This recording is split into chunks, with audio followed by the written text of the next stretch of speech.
18 নম্বর question পর্যন্ত আমরা গত ক্লাসে সলিউশন করেছিলাম। আজকে 19 নম্বর কোশ্চেন সলিউশন করব। 19 নম্বর কোশ্চেনে কিছু বিন্দু দেওয়া আছে -2, -3, 2, 0, -5 এবং 1/2, -5/6। এই বিন্দুগুলো ছক কাগজে আমাদেরকে স্থাপন করতে হবে। ছক কাগজে বিন্দুগুলো স্থাপন করার আগে আমাদেরকে ছক কাগজটি ভালোভাবে বুঝতে হবে।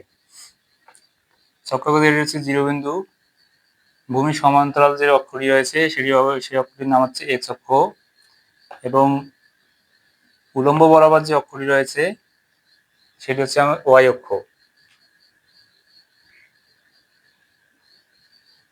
এক্স অক্ষ বরাবর আমরা বিন্দুর প্রথম উপাদানগুলো বসাবো এবং ওয়াই অক্ষ বরাবর বিন্দুর দ্বিতীয় বিন্দুগুলো বসাবো। এটা হচ্ছে আমাদের এক্স বিন্দু আর এটি হচ্ছে ওয়াই বিন্দু। এখানে 0 হচ্ছে এক্স বিন্দু, -5 হচ্ছে ওয়াই বিন্দু, এখানে হাফ হচ্ছে এক্স বিন্দু এবং -5/6 হচ্ছে ওয়াই বিন্দু। তো আমাদেরকে ছক কাগজে বসাতে হবে, 0 বিন্দু থেকে যেতে হবে। 0 বিন্দু থেকে আমরা কোন দিকে যাব? ডান দিকে যাব নাকি বাম দিকে যাব না উপরে যাব নাকি নিচে যাব? সেটা আমাদেরকে এক্স এবং ওয়াই এর মান বলে দিবে।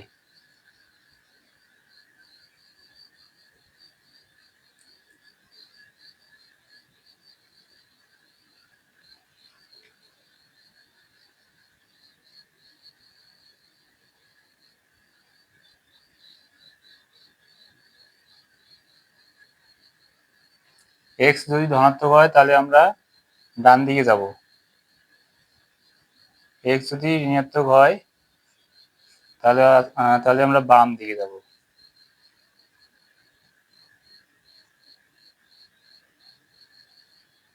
তারপর ওয়াই যদি ধনাত্মক হয় তাহলে উপরে যাব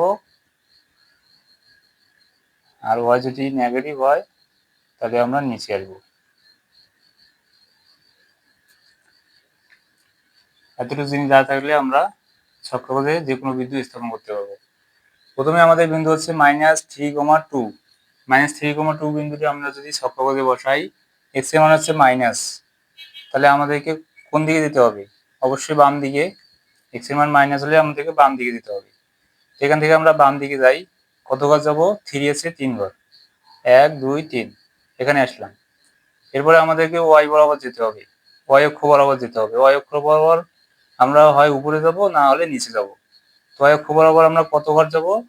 এখানে ওয়াই বিন্দুর মান হচ্ছে 2, তাহলে আমরা যেহেতু +2 তাহলে আমাদেরকে উপরে যেতে হবে 2 ঘর, 1, 2। ঠিক এই জায়গায় যে বিন্দুটি রয়েছে সেটি হচ্ছে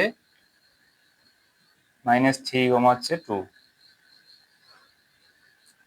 এর পরের বিন্দুটি যদি আমরা বসাই, পরের বিন্দু এখানে হচ্ছে 0, এক্স এর মান হচ্ছে 0, 0তে থাকলাম আর ওয়াই মান হচ্ছে -5, তাহলে মাইনাস হলে আমাদের কোন দিকে যেতে হয়? নিচে। নিচে যাব 5 ঘর, 1, 2, 3, 4, 5। ঠিক এই জায়গায় এখানে আসলাম। এটা হচ্ছে আমাদের 0, -5 বিন্দু।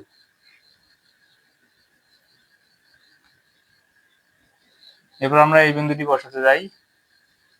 এখানে হচ্ছে এক্স এর মান হচ্ছে হাফ, মানে হচ্ছে 0.5, 0.5 এটি হচ্ছে আমাদের 1। তাহলে 0.5 হচ্ছে 0 এবং 1 এর মাঝামাঝি জায়গায়, ঠিক এই জায়গায়। এই জায়গা হচ্ছে 0.5। তারপর ওয়ার মান দেওয়া আছে -5/6। তাহলে 5/6 মানে কি? 6 কে যদি আমরা 6 দ্বারা যদি 5 কে ভাগ করি,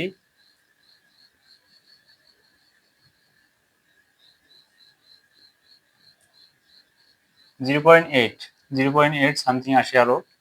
তাহলে আমরা 0.8 নিই। ওয়াই অক্ষ বরাবর 0.8 নেব। এটা হচ্ছে ওয়াই অক্ষ বরাবর 1। 0.8 মানে ঠিক এই জায়গা হবে, অর্থাৎ এই জায়গায় বিন্দুটি হবে হাফ, -5/6। এবার আমরা 20 নম্বর অঙ্কটির সমাধান করব। 20 নম্বর অঙ্কে আমাদের কিছু তিনটি বিন্দু দেওয়া আছে 1,2, 1,2, -1,1 এবং 11,7 তিনটা বিন্দু দেওয়া আছে এবং আমাদেরকে বিন্দুগুলো ছক কাগজে স্থাপন করতে হবে এবং দেখাতে হবে বিন্দুগুলো একই সরলরেখায় অবস্থান করে। অর্থাৎ একটি সরলরেখা যদি আমরা পাই এ বি সি, যদি আমাদের এই তিনটি বিন্দু হয়, এটি যদি এ হয়, এটি যদি বি হয়, এটি যদি সি হয়, তাহলে এ বি সি এই একই সরলরেখায় অবস্থান করবে, এটি আমাদেরকে দেখাতে হবে।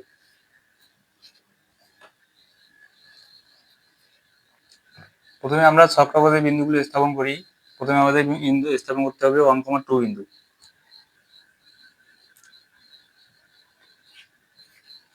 x এর মান হচ্ছে 1, এখানে আসলাম এবং y বিন্দুর মান দেওয়া হচ্ছে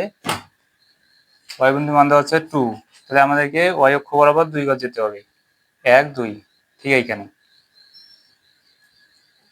এইখানে যে বিন্দুটি পাবো সেই বিন্দুটি হচ্ছে আমাদের সেই 1,2 বিন্দু। এরপর আমরা -1,1 বিন্দু স্থাপন করব। -1, x এর মান হচ্ছে মাইনাস, x এর মান মাইনাস হলে আমরা কোন দিকে যাব? সেই শূন্য বিন্দু থেকে আমরা বাম দিকে যাব। বাম দিকে কত ঘর যাব? -1, তার মানে 1 ঘর। বাম দিকে যদি আমরা 1 ঘর আসি তাহলে আসবো ঠিক এখানে। এখান থেকে আমাদেরকে y অক্ষ বরাবর যেতে হবে 1 ঘর। y যে বিন্দু আছে সেটি মান হচ্ছে পজিটিভ, তাহলে আমাদেরকে উপরে যেতে হবে 1 ঘর। তাহলে উপরে যদি আমরা 1 ঘর যাই, ঠিক 1 ঘর এই বরাবর, ঠিক এই বিন্দুতে আসলাম এবং এই বিন্দুটি হচ্ছে আমাদের -1,1 বিন্দু।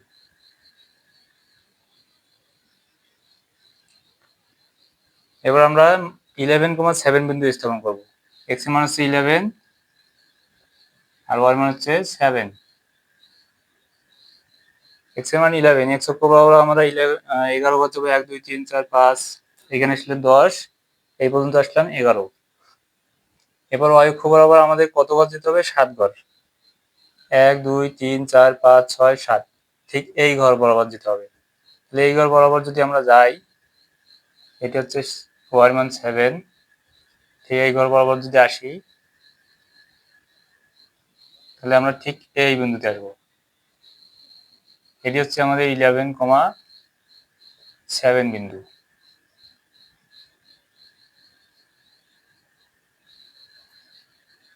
এখন যদি আমরা বিন্দুগুলো যোগ করে দেই,